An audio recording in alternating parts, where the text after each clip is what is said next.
Nadie te advierte que la noche anterior a tu boda podría ser la noche más solitaria de tu vida. La gente habla de los nervios. Hablan de la emoción. Tus amigos bromean. Tu madre llora desconsoladamente. Todo el mundo tiene una opinión sobre el gran día. Nadie te dice que acabarás tumbado en una habitación de hotel a las 10:30 de la noche de un viernes en Charlotte, Carolina del Norte, mirando un techo de palomitas de maíz, sintiendo algo que no tiene nombre propio, una mezcla entre alegría y pavor, y más cerca del pavor de lo que te gustaría admitir. Me llamo Michael Bradley. Tenía 30 años y era detective del Departamento de Policía de Charlotte-Mecklenburg. Llevaba 3 años en el trabajo y creía haber visto lo suficiente como para saber cuando algo andaba mal. También me equivoqué en eso. Se llamaba Janet Bush.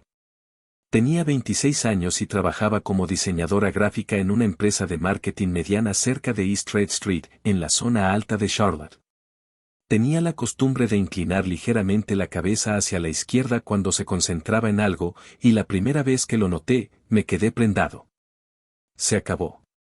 Fue mi momento. Nos conocimos en febrero de 2023, en la fiesta de cumpleaños de mi viejo amigo de la academia, Phil Jackson, en su casa del barrio de Dilworth, una casa de 2 plantas en East Boulevard, a 3 manzanas del antiguo Harris Theater. Phil había colgado luces en el patio trasero, había enfriado una nevera portátil con cerveza y había preparado suficiente ensalada de patatas de su esposa Linda como para alimentar a un pequeño país. Yo estaba de pie cerca de la valla trasera, con un vaso que ni siquiera había tocado, cuando Janet se acercó y me dijo, sin ninguna presentación, pareces alguien haciendo cálculos mentales en una fiesta. ¿Eso es o muy impresionante o muy triste? La miré. ¿Cuál es el problema matemático? Dígame usted. Me reí. Eso fue todo para mí. Salimos juntos durante 14 meses. 14 meses de cenas en Pizzería Blas en South Boulevard, mañanas de sábado en Freedom Park, ella quedándose dormida en mi sofá con las piernas recogidas, un informe de diseño abierto en su portátil, una bolsa de pretzels a medio comer a su lado. 14 meses de ella riéndose a carcajadas con películas malas sin ningún remordimiento. 14 meses de saber, de esa manera en que uno sabe cosas que no puede explicar del todo, que ella era la indicada. Le propuse matrimonio el 12 de abril de 2024 en el mirador del Parque Estatal Crowder's Mountain, a unos 56 kilómetros al oeste de Charlotte. Subimos caminando esa mañana, ella pensó que solo íbamos a dar un paseo. Llevaba zapatillas viejas, un cortavientos, sin maquillaje, y era más hermosa de lo que las palabras podían describir. Me arrodillé. Se tapó la boca con ambas manos. Dijo que sí antes de que terminara la frase. Fijamos la fecha para el 14 de junio de 2025, un sábado. 14 meses de noviazgo, seguidos de 14 meses de compromiso. Me gustaba la simetría, aunque nunca se lo dije. El lugar elegido fue el Hotel Valentine en South Charlotte, con 120 invitados. Su madre, Patricia Bush, llevaba planeando los centros de mesa desde apenas 5 minutos después de mi propuesta. Para cuando llegó el 13 de junio, la noche del viernes anterior a la boda, todo estaba listo. Mi traje estaba planchado y colgado en el armario de mi habitación del Hotel Westin en West Trade Street. Los anillos estaban con Phil, mi padrino, quien hubiera preferido perder una extremidad antes que perder esos anillos. La cena de ensayo había transcurrido sin contratiempos en el restaurante Sullivan Steakhouse en South Park. Había estrechado manos, hecho brindis y sonreído hasta que me dolía la cara. Y entonces me encontré solo en esa habitación de hotel a las 10:30 de la noche, y algo me estaba atrayendo. Quiero dejarlo claro, no era duda. No sobre Janet. Estaba seguro de ella. Era otra cosa. Tal vez un instinto de detective, o tal vez simplemente la sensación de que algo no cuadraba desde hacía semanas y no le había prestado la atención que merecía. Pequeñas cosas. Una conversación interrumpida. Una mirada en sus ojos que no era del todo felicidad ni del todo tristeza, algo sin resolver, suspendido en el aire. Me había dicho a mí mismo que era el estrés previo a la boda. Me había dicho a mí mismo que estaba interpretando demasiado. Pero eres detective, Michael. No lees demasiado. Ese es el trabajo. Me levanté, me puse la chaqueta y me dije que simplemente pasaría en coche por la casa de sus padres, a 15 minutos del Westin, en Myers Park. La casa de Hermitage Court, donde Janet había crecido y donde ella y su madre pasarían la noche anterior a la boda, siguiendo la vieja tradición. No iba a llamar a la puerta. Solo necesitaba, no sé, estar más cerca de ella. Sentir que no estaba esperando algo que no podía definir. Recorrí la ruta que conocía de memoria, por South Traan, luego por Queens Road, hasta llegar al tranquilo barrio residencial de Myers Park. La casa de los Bosch era una casa colonial de 2 pisos en Hermitage Court, con un amplio porche delantero, contraventanas negras y un cornejo en el jardín que Patricia regaba como si fuera de la familia. Las luces de la sala estaban encendidas. También las de arriba, en la habitación que había sido el dormitorio de Janet durante su infancia. Aparqué en la calle. Me quedé sentado allí un momento. Vete a casa, Mako. La verás mañana. Casi lo hago. Tenía el motor encendido y subí los escalones del porche en silencio, porque era tarde, porque no quería alarmar a nadie, porque solo quería llamar suavemente a la puerta, ver si estaba despierta, decirle que la quería y volver al hotel. Nunca llamé a la puerta. Estaba a 1 metro de la puerta cuando oí su voz. Luego la de su madre. Después la de su padre, Gary Bosch, un hombre al que respetaba muchísimo, un director de instituto jubilado que entrenaba a los niños de béisbol infantil los sábados y preparaba las mejores costillas ahumadas de Charlotte. Su voz era grave, seria como nunca antes le había oído. Me quedé en el porche, inmóvil. Lo que oí a través de esa puerta, necesito respirar antes de contarte esta parte. Janet lloraba. No era un llanto silencioso. Era de esos que brotan de lo más profundo, de esos que se han reprimido durante demasiado tiempo y que finalmente salen a la superficie. Su madre le decía, cariño, tienes que decírselo. Tienes que hacerlo. No puedes llevar esto al matrimonio. Janet, entre lágrimas, mamá, no puedo. Lo perderé. Pensará que estoy dañada. Se irá. Janet. Mamá, llevo 4 meses intentando encontrar la manera de decir esto. No sé cómo. La voz de su padre, cuidadosa y firme, díselo como nos lo dijiste a nosotros. Siéntate con él y dile la verdad. Se merece la verdad, cariño. Es policía, papá. Piensa las cosas de una manera particular. Va a pensar en quién, cómo y por qué, y me va a mirar de otra manera. Sé que lo hará. ¿No lo sabes? Sí. Lo sé. No respiraba. Estaba de pie en el porche de una casa en Myers Park y no respiraba. Entonces Janet dijo, en voz baja como un hilo, lo que me pasó, lo que ese hombre me hizo, no fue culpa mía. Lo sé. Lo sé. Pero con lo que me hizo, tengo que vivir cada día. Y ahora Michael tiene que saberlo. Y puede que ya no me quiera, y no sé cómo. Se detuvo. No pudo terminarlo. Su madre dijo en voz baja, el médico dice que se puede controlar. No tiene por qué definir tu vida. Ya lo ha hecho. Desde hace 18 meses, ya lo ha hecho. Me senté en el escalón del porche.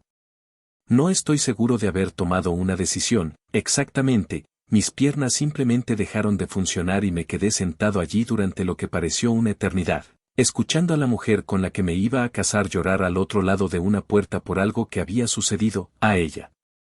No por ella. Algo que había estado llevando completamente sola. Necesito detenerme aquí un momento, porque quiero ser sincero sobre lo que pensé en esos primeros minutos en aquel porche. Pensé en la ira.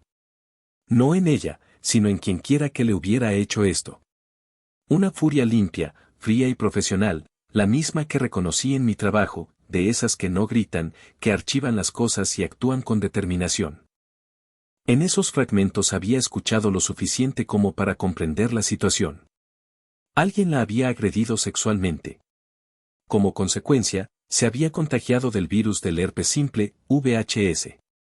Llevaba más de 1 año y medio lidiando con la realidad médica y el peso psicológico que conllevaba, mientras construía una vida conmigo, planeaba una boda, sonreía en las cenas de ensayo y nunca decía una palabra. ¿Por qué no me lo había dicho? Porque estaba aterrorizada, yo había oído exactamente por qué. Estaba aterrorizada de que la mirara de manera diferente. De que viera el crimen cometido contra ella y lo confundiera con algo sobre ella, que yo me fuera. Que ella hubiera vivido con ese miedo durante 18 meses, eso la golpeó más que cualquier otra cosa esa noche. Bienvenidos de nuevo a Dulce Venganza Familiar. Preparen sus bocadillos, pónganse cómodos y recuerden, los personajes de estas historias tuvieron todas las oportunidades para portarse bien. Simplemente eligieron mal. Dejen un comentario y no olviden suscribirse. Les va a encantar. No llamé a esa puerta.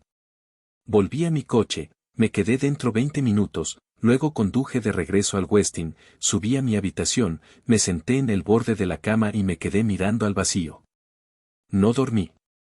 Para cuando la luz de la mañana empezó a filtrarse por las cortinas, ya había tomado 2 decisiones. Primero, no iba a fingir que no había oído lo que oí.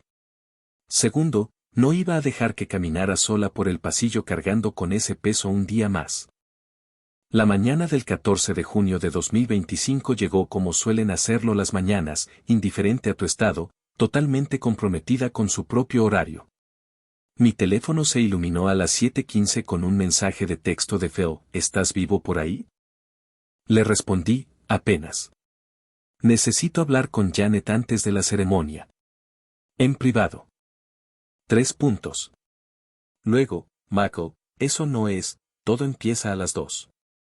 El peinado y el maquillaje ya están. Bill, necesito hablar con ella. Una pausa. Luego, lo haré posible. A las 9 ya estaba en la cocina de Patricia Bush, en Hermitage Court. Había preparado café sin que se lo pidiera y me había puesto una taza delante. Luego se sentó frente a mí, como una mujer que llevaba tiempo esperando esta conversación y no estaba del todo segura de estar preparada. Gary estaba junto a la ventana, con los brazos cruzados, observándome con una mirada que no logré descifrar del todo, una mezcla de respeto y preocupación. Voy a ser sincero, esta ha sido la conversación más difícil que he tenido en mi vida, y eso que me dedico a dar pésame.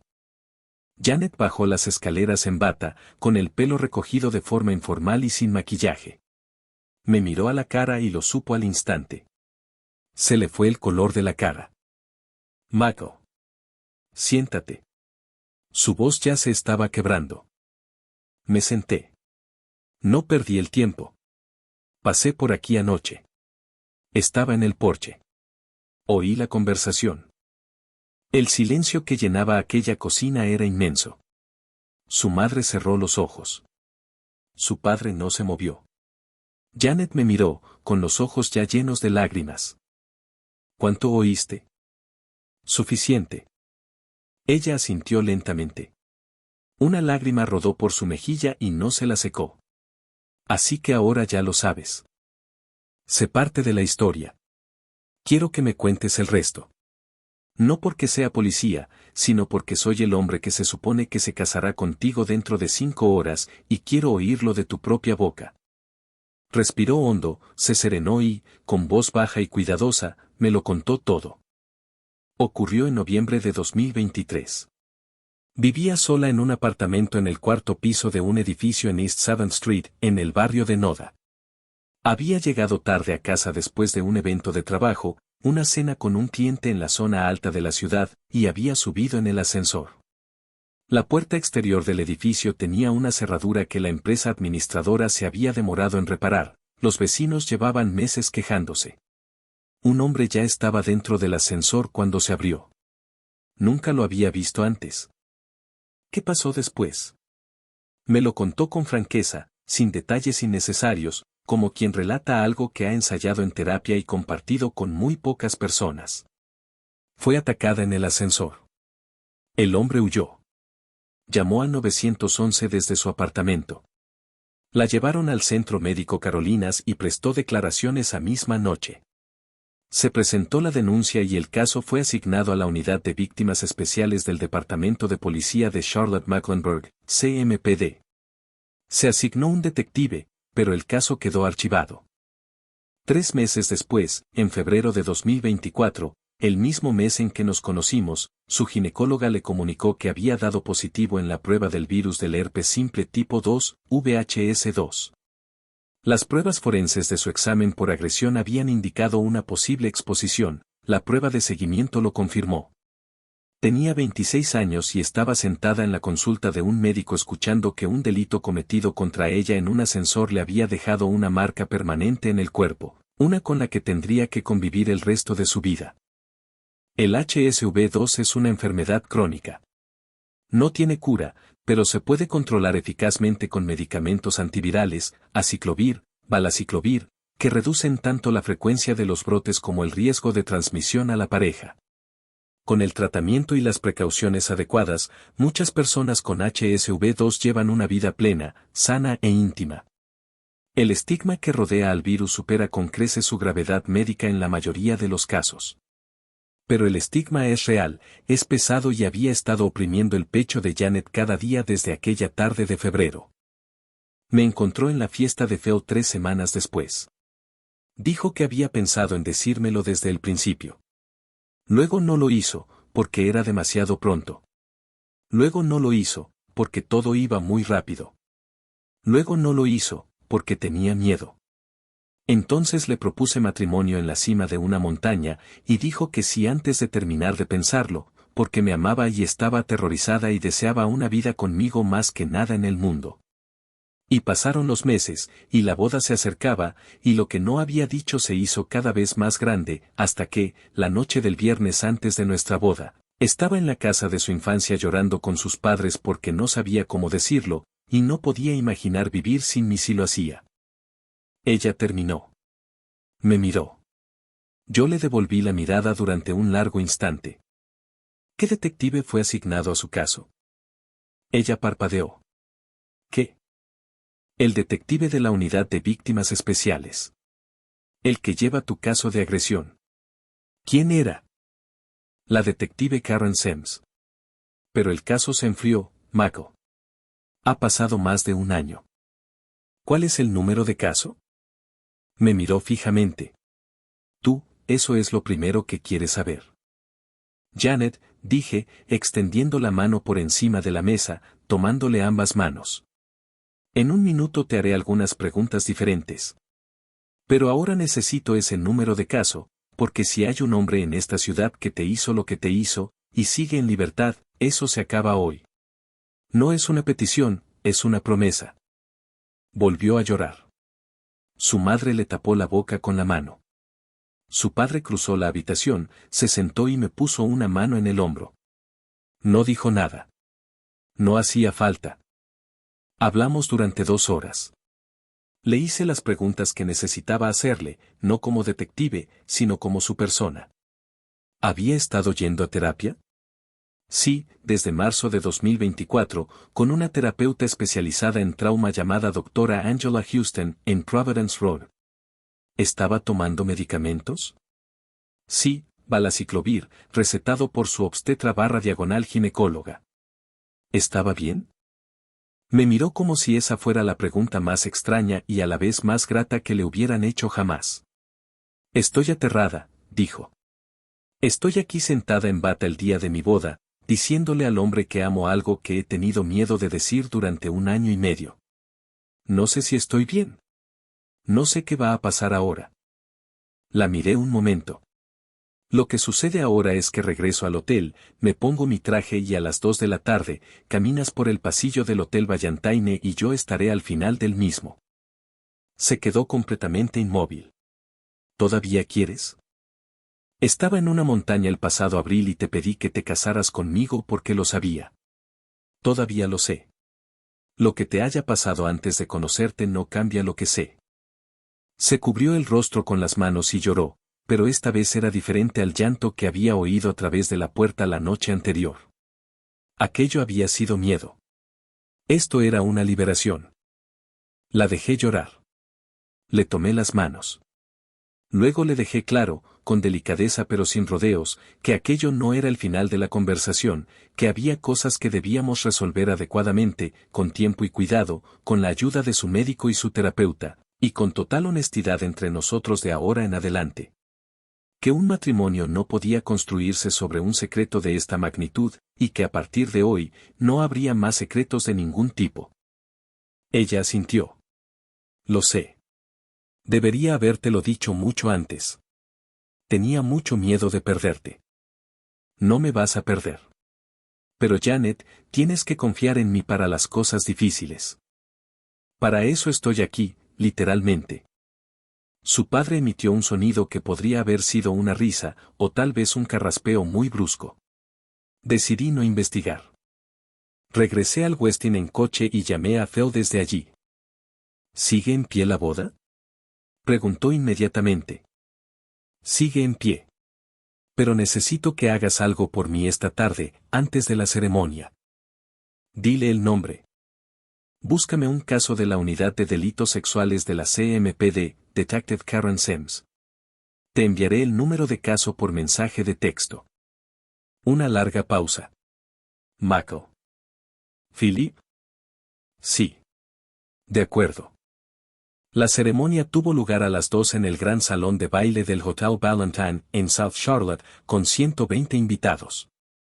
Los centros de mesa de Patricia lucían exactamente como ella los había imaginado. El cuarteto de cuerdas interpretó el canon en re de Pachelbel mientras Janet caminaba hacia el altar del brazo de su padre, vestida con encaje color marfil y el cabello recogido. Había estado llorando una hora antes, pero nadie lo habría notado. Cuando Gary puso su mano en la mía, la sostuvo un segundo más de lo que requería la ceremonia. Lo miré. Él asintió levemente. La tengo, decía. Lo sé, la mía respondió. Nuestro pastor, el reverendo James Nelson, de la iglesia de Ballantine a la que la familia de Janet había asistido durante 20 años, nos guió a través de los votos que yo misma había escrito y que casi no pude pronunciar, no por tristeza, sino porque cada palabra era tan importante para mí que casi me resultaba demasiado larga para caber en la boca.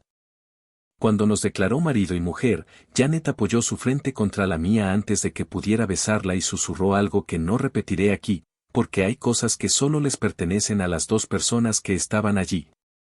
Luego se rió, esa risa estruendosa que tanto me había encantado desde el principio. Besé a mi esposa. No nos fuimos de luna de miel de inmediato. El crucero que habíamos reservado, 7 días, de Nassau a Gran Caimán, con salida desde el puerto de Charleston el 16 de junio, se pospuso. Janet llamó a la agencia de viajes. Yo llamé a mi supervisor. Nadie hizo demasiadas preguntas.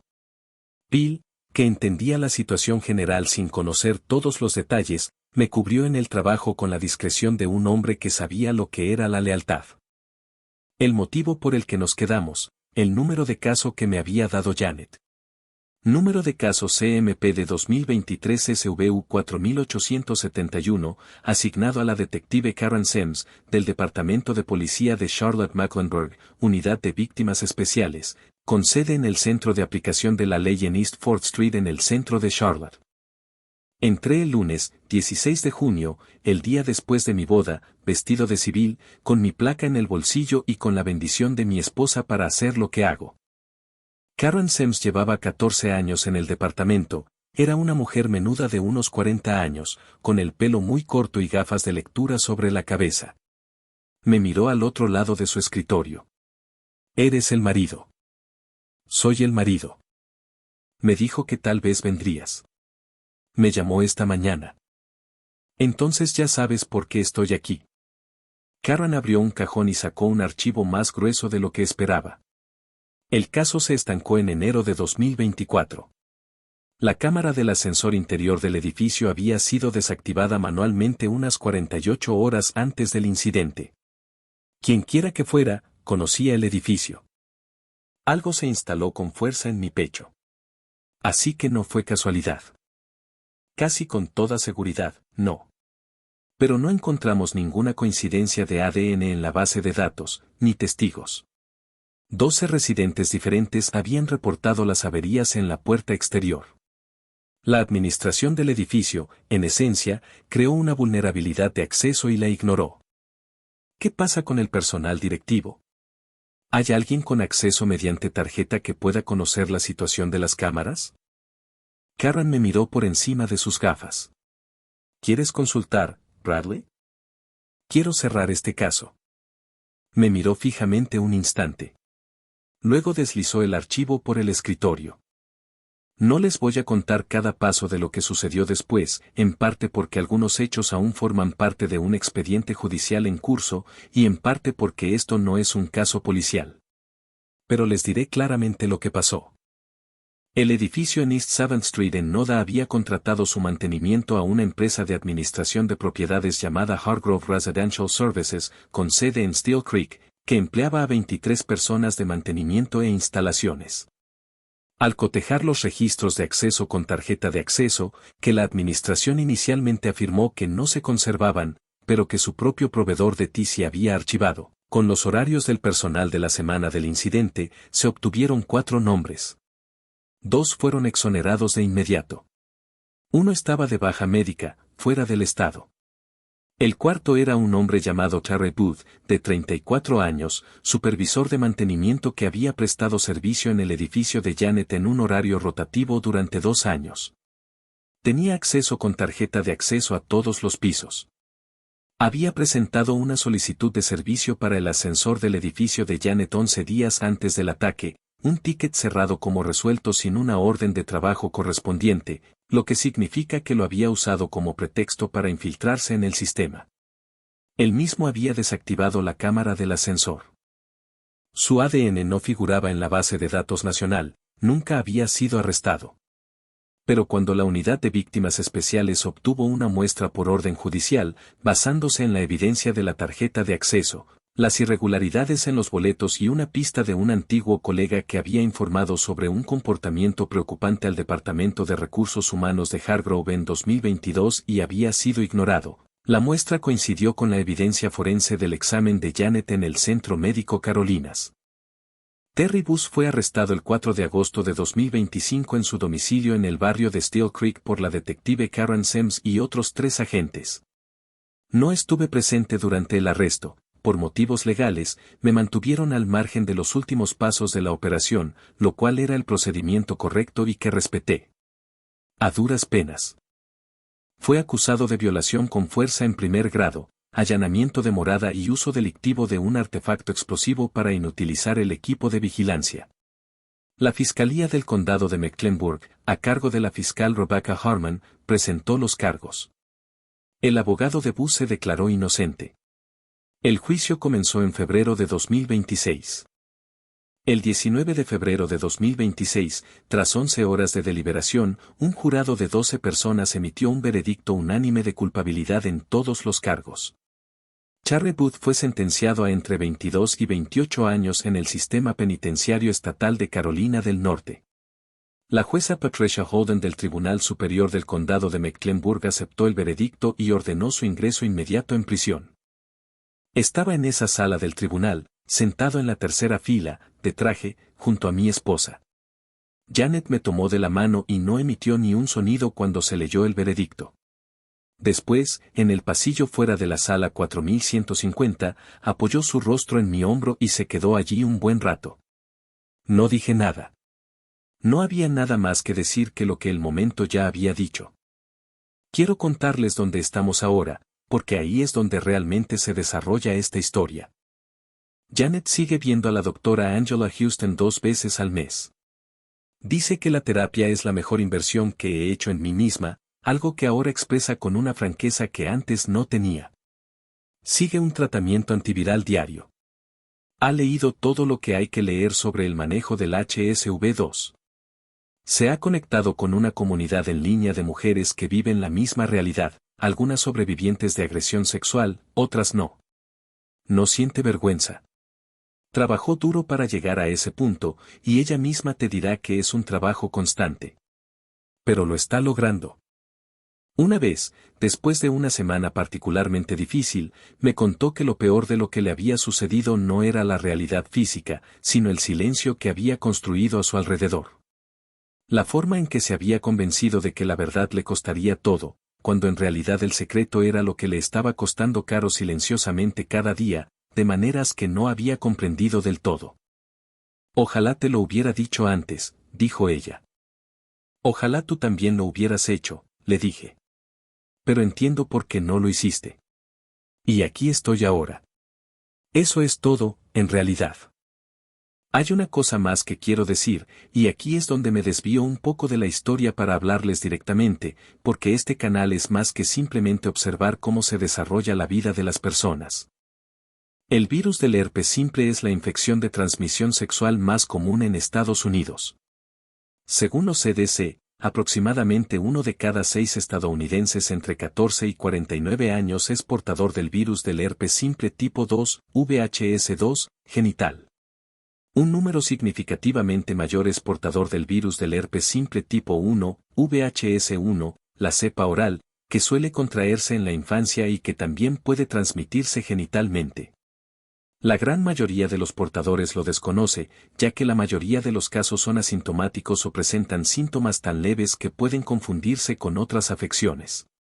El estigma que rodea al herpes es, desde cualquier punto de vista, desproporcionado en comparación con su impacto médico real para la mayoría de las personas. Se trata de una afección crónica controlable, no una sentencia de muerte, ni un juicio moral, ni el fin de la intimidad, el amor o el matrimonio. Las personas con VHS2 que toman medicamentos antivirales y mantienen una comunicación responsable con sus parejas viven vidas plenas, saludables e íntimas. Lo que Janet vivió, contraer el virus como resultado de una agresión sexual, no es infrecuente. El VHS se puede transmitir a través de cualquier tipo de contacto sexual, y las sobrevivientes de agresión a menudo cargan con la carga adicional de lidiar con una enfermedad que nunca eligieron. El silencio que lo rodea es real. La vergüenza es real.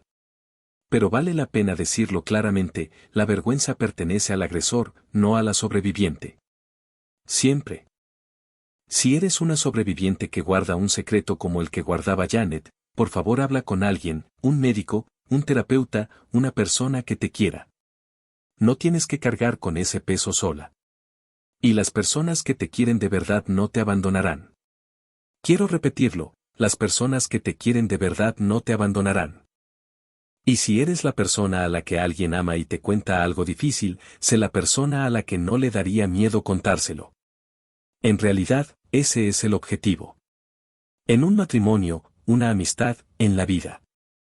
Nunca hicimos ese primer crucero a Nassau y Gran Caimán. Lo reprogramamos para octubre de 2025, después del arresto, y fuimos los 7 días completos. Janet lució un vestido amarillo de verano el primer día a bordo y comió buñuelos de caracola en un puesto callejero en Nassau como si hubiera estado allí 100 veces.